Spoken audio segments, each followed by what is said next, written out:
Assalamualaikum warahmatullahi wabarakatuh. Halo semua, saya Lili Suryani dari Prodi Pendidikan Bahasa dan Sastra Indonesia, Fakultas Keguruan dan Ilmu Pendidikan, Universitas Sriwijaya. Di sini saya akan membacakan sebuah cerpen yang berjudul Setahun karya Raditya Dika. Nggak cuman membacakan aja nih, tapi saya juga akan menganalisis isi dari cerpen tersebut. Nah, perlu diingat nih teman-teman, kalau cerpen yang berjudul Setahun karya Raditya Dika ini terbit pada tanggal 2 September tahun 2020 dan teman-teman semua bisa mengakses cerpen ini di situs resmi dari Raditya Dika, yaitu raditya.com. Nanti linknya akan saya tampilkan pada deskripsi video ini. Baiklah, tanpa berlama-lama lagi, mari kita saksikan pembacaan cerpen yang berjudul Setahun karya Raditya Dika. Setahun karya Raditya Dika. Sudah setahun kamu hilang, tapi aku masih ingat bentuk awan pagi itu. Kita berdua di depan rumahmu, kamu dengan tas gunung di punggung, aku yang masih mencoba setengah mati untuk menahan kamu pergi. Kamu yang malah membahas awan. Lihat deh awan itu, bentuknya kayak apa?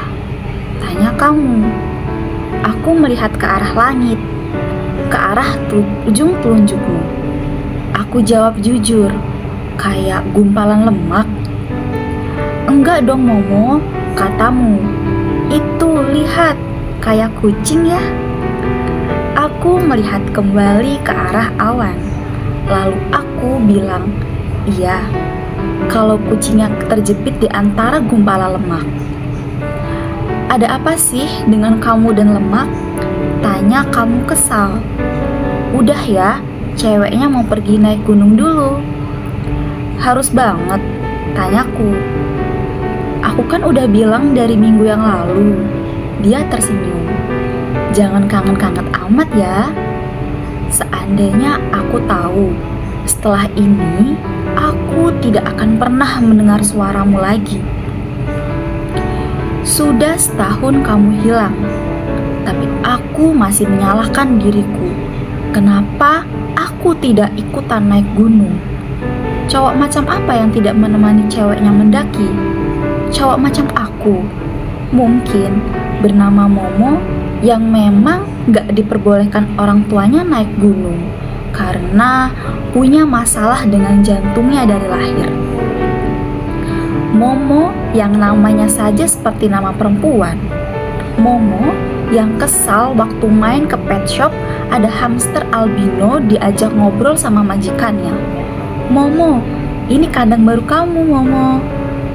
Nasi punya nama yang terlalu imut. Sudah setahun kamu hilang, tapi aku masih penasaran kamu bisa hilang. Kata teman-temanmu, kamu berusaha untuk lebih cepat dari yang lainnya. Kamu memang terkenal tangguh, tim kapten futsal cewek.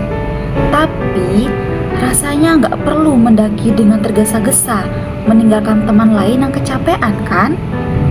Karena ketika kamu ke atas sendirian, lalu hilang tidak kembali, aku yang sekarang sendirian. Kami yang sekarang sendirian. Kami yang masih menunggumu untuk pulang. Tim pencarian tidak menemukan apa-apa, dan setelah sekian lama, mereka akhirnya berhenti. Aku masih ingat tanya ibumu kepada mereka. Jadi sekarang Nadia, anak saya bagaimana? Tim pencarian tidak bisa menjawab. Bingung cara menyampaikan kemungkinan besar kamu tidak selamat. Sudah setahun kamu hilang, tapi aku masih pergi ke tempat favorit kita dulu. Aku masih datang ke Bartos Cafe dekat rumahmu, memesan satu es teh manis tanpa gula. Minum dari gelas langsung, padahal ada sedotan di dalamnya. Itu yang kamu kesalkan biasanya bukan? Katamu, itu ada sedotannya. Kok malah minumnya gitu? Biar diperhatiin aja, kataku. Masih kurang, tanyamu. Selalu kurang, kataku. Lalu kamu senyum merasa geli. Tapi jujur, gombalanku cukup dahsyat bukan? Percayalah, aku punya lebih banyak lagi ketika kamu pulang nanti. Sudah setahun kamu hilang, tapi aku masih mampir setiap minggu di ujung jalan dekat rumahmu. Melihat awan, memandangi pagar rumahmu, berusaha berpegangan kepada penggalan cerita kita dulu yang semakin hari semakin samar. Hari ini di ujung jalan, aku mencoba menebak apa bentuk awan hari itu. Kadang seperti roti, kadang seperti kapas. Tapi kenapa yang terlihat di kepalaku tidak pernah seperti kucing? Sebuah suara lirih memecahkan lamunanku. Meong. Di selokan dekat rumahmu, aku melihat ada kucing kecil di dalamnya. Matanya tertutup, badannya ringkih. Dia sudah pasti mati jika aku tinggalkan. Kucing, kamu kenapa? Kataku kepada kucing itu. Aku juga tidak tahu kenapa aku bertanya dengan berbahasa Indonesia ke kucing itu. Jika kucing ini bisa menjawab, gak apa-apa cuy, pasti aku langsung bikin channel YouTube sendiri, minta kucing ajaib ini untuk ngevlog. Si kucing ringkih gemetaran, mencoba berjalan seperti agar-agar di tengah siang hari bolong. Dia lalu tergeletak lemah. Aku membawanya pulang, membungkusnya dengan baju ganti di dalam tas. Aku bilang ke kucing itu, mulai hari ini nama kamu Awan ya. Jujur, aku gak suka kucing. Menurutku, mereka makhluk egois yang terlihat sombong. Kata orang lucu, tapi menurutku pandangan mereka terlalu dingin. Seolah ada hal jahat yang mereka rencanakan setiap hari. Seolah mereka merasa lebih baik daripada manusia. Tapi aku belajar menyayangi Awan karena aku yakin ada yang mengatur pertemuan kami hari itu. Pelan-pelan aku belajar soal kucing. Awan suka mendekur keras ketika dielus. Awalnya aku bingung, sampai harus bertanya kepada teman yang memelihara kucing. Ini kucing kok menggeram keras banget? Dia mau bunuh gue apa gimana ya? Enggak, kata teman. Kucing kalau menegur artinya dia sayang. Cara yang aneh untuk menunjukkan rasa sayang, kataku. Lalu kalau ada kucing yang tiba-tiba bisa mencium pipi, pasti lebih aneh lagi kan? Kata temanku. Sudah setahun kamu hilang, tapi aku masih membaca history chat kita di handphone. Awan duduk di pangkuan sambil melihat baris demi baris chat kita saling berbalas. Malam itu, aku sedang membaca chatmu kepadaku tentang kamu yang mengingatkan agar aku jangan sering-sering makan mie instan malam-malam. Yang aku balas, oke. Terus kamu nanya, oke doang. Lalu aku teruskan, oke sayang. Dan kamu balas, bagus. Lalu aku balas, bagus doang. Dan kamu jawab, bagus sayang. Betapa hal-hal remeh seperti ini bisa membuatku rindu sampai susah tidur. Awan jadi teman terbaik buat aku menjalani hari tanpa kamu. Paling tidak, di kantor ada kegiatan tambahan. Di dalam kubikel kecilku itu, di tengah-tengah jam gabut, aku bisa Google cara merawat kucing, atau 10 tanda kucing mau kawin, atau apakah kucing hendak menguasai dunia. Teman kantorku melihat ini dengan positif. Bagus deh lo jadi pelihara kucing, kata dia. Biar lo gak galau melulu, biar lo cepet gemuk lagi. Memang, patah hati adalah diet yang terbaik. Tidak semua teman kantorku seperti ini. Ada juga yang seenaknya bilang, lo kenapa sih udah setahun masih ngarep aja, gak mau cari cewek lain? Biasanya aku hanya membalas singkat, enggak. Dia malah bilang, udahlah, anggap aja diputusin. Kemudian aku tidak menjawab. Seandainya dia tahu, ini tidak seperti diputusin, ini jauh lebih sakit. Kalau diputusin, ditinggalin, diselingkuhi, kita tahu orang itu tidak akan balik. Tapi kalau orang yang hilang, kita bisa apa? Ada di dilema antara menunggu atau berhenti berharap, antara maju atau diam di tempat. Kadang ada sih harapan kamu tiba-tiba datang mengetuk pintu di sore hari dan bilang ini semua hanya prank. Keterlaluan sih. Kalau begitu, prank sangat niat, tapi tetap keterlaluan. Ada juga saudara jauh datang ke aku dan bilang, Momo, gue tahu kok rasanya kayak gimana. Lagi-lagi aku diam. Dia tidak akan pernah tahu rasanya bagaimana. Orang bisa menunjukkan empatinya, tapi tidak akan pernah tahu bagaimana rasanya. Aku saja masih merasakan kehilangan kamu yang sesuatu yang asing. Sesuatu yang aku tidak siap untuk rasakan. Bagaimana orang bisa merasakannya? Suatu sore, Awan sakit. Dia terlihat lesu, lebih malas dari biasanya. Dia nggak mau main, bahkan mainan favoritnya yaitu kaos kaki bekasku yang sering dia gigit-gigit juga tidak dia gubris. Aku sempat berpikir, jangan-jangan bau kakiku yang membuat dia sakit seperti ini. Tapi, sepertinya problemnya jauh lebih dari itu. Takut Awan kenapa-napa, aku bawa dia ke dokter. Sesampainya di dokter hewan, dokter bertanya, nama kucingnya siapa? Awan, kataku. Nama kucingnya Awan, tanya dokter hewan. Dia tersenyum. Nama suami saya Awan juga loh. Oh ya? Nama saya Momo. Saya pasti sering juga kok dijadikan nama kucing. Nah, ada satu kucing bandel banget langganan di sini. Namanya Momo. Kalau mau divaksin harus dibantu semua orang di sini. Kebetulan kucingnya Taurus, jadi agak susah diatur. Ngaruh banget emang ya? Tanyaku. Dokter hewan tertawa. Ya enggak lah, Mas serius banget, Capricorn ya. Dokter hewan mengecek semuanya dan berkata Awan hanya dehidrasi, dia kurang minum aja. Dokter hewan lalu memberikan saran mengganti makanan Awan dengan makanan basah. Dia juga menganjurkan agar sering mengganti air minum Awan dengan air bersih. Kami lalu pulang dari sana. Setelah membayar itu semua, sambil melihat belanjaan dari klinik, aku bilang kepada Awan, kenapa mahalan makanan lo daripada makanan gue, Wan? Awan tidak membalas apa-apa karena dia tidak bisa berbahasa Indonesia. Malam harinya, aku tidur di depan kandang Awan, menjaganya dari sore hingga malam. Tidur di lantai membuat aku kedinginan. Ibu datang membawakan selimut, menaruhnya di atas badanku. Nak, ayo tidur di kamar yuk, kata ibu. Aku setengah terbangun melihat ibu ada di depan. Aku berkata sambil menarik selimut, aku mau jagain dia, Bu, di sini aja. Udah, nggak apa-apa, dia baik-baik aja kok, kata ibu.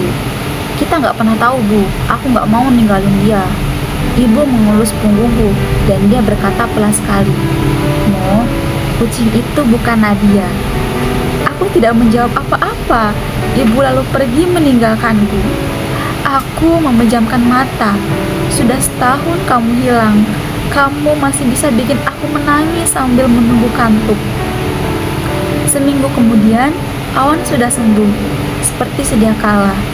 Seminggu kemudian, seperti biasa, aku ada di depan jalan rumahmu. Tidak seperti biasanya, ibumu muncul dari dalam rumah. Dia melihat aku dari jauh. Aku buru-buru membalikan badan, hendak pergi dari sana. Terlambat, ibumu memanggil namaku. Momo, katanya, jangan pergi. Aku memutar kembali badanku, berjalan ke arah rumahmu. Ya tante, aku sudah lama sekali tidak bicara dengannya. Tante tahu, kamu tiap minggu ada di ujung jalan, katanya. Kenapa nggak mampir aja? Nggak tante, nggak perlu mampir, kataku. Sejujurnya, aku tidak berani untuk bertemu dengan ibumu lagi. Rasa bersalah yang ada di dalam dadaku ini seperti jangkar yang memberatkan langkah. Seharusnya aku laki-laki yang nanti akan dititipkan untuk menjagamu, bisa menjagamu dari gunung itu.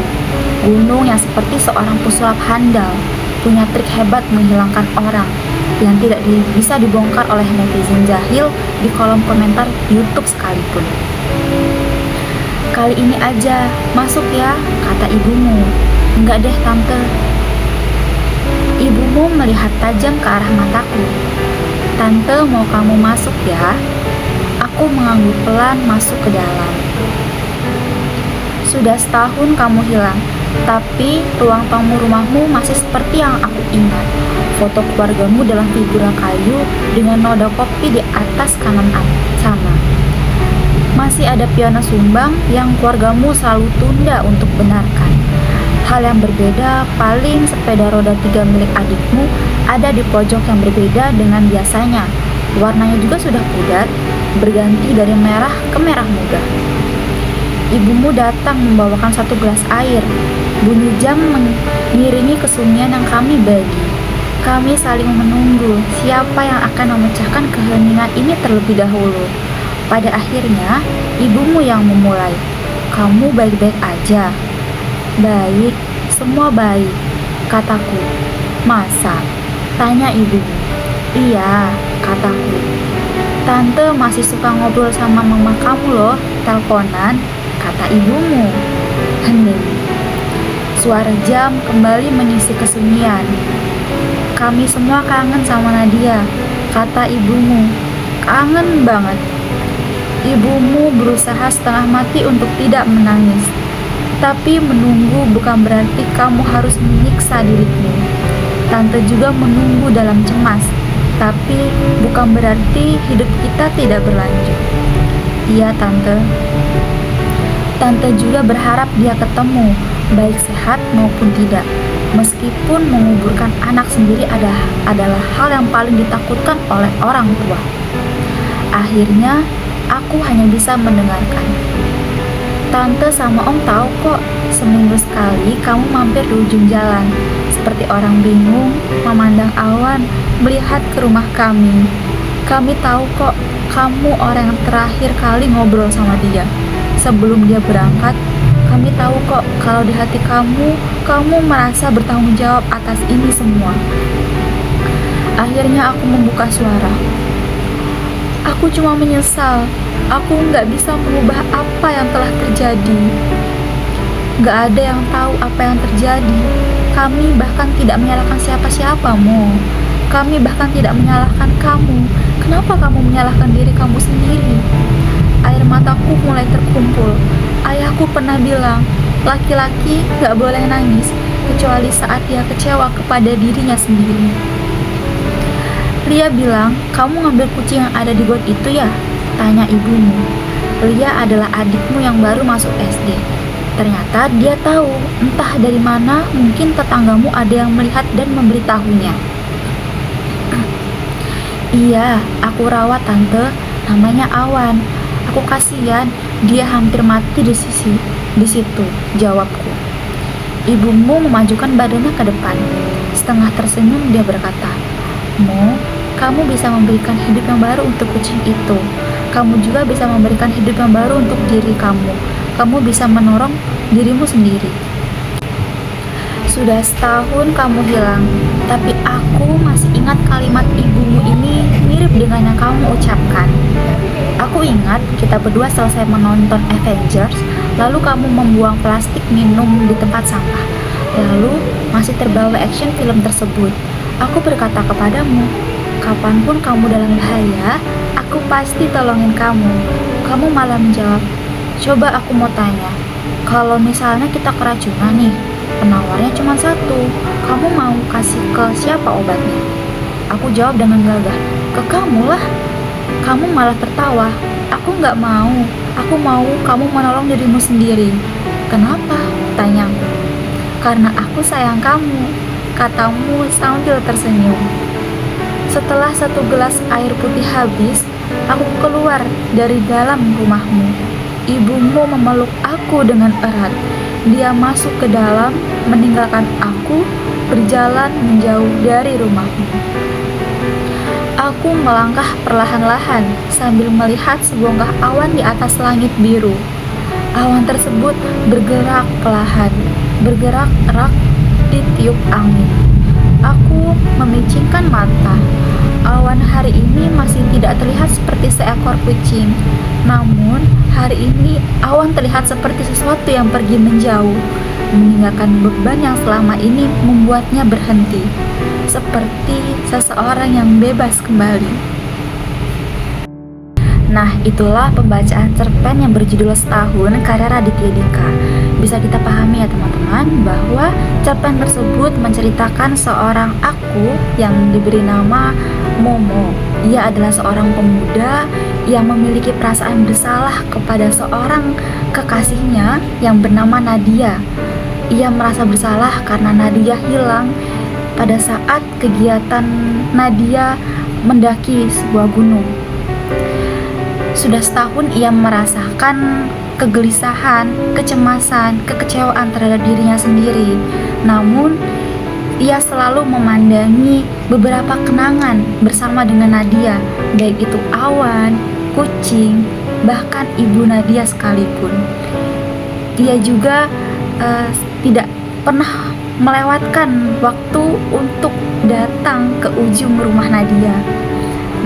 Kemudian seiring berjalannya waktu, pemuda ini pun bangkit dan mulai menjalani kehidupan yang lalu dan berusaha untuk mengikhlaskan kepergian dari Nadia.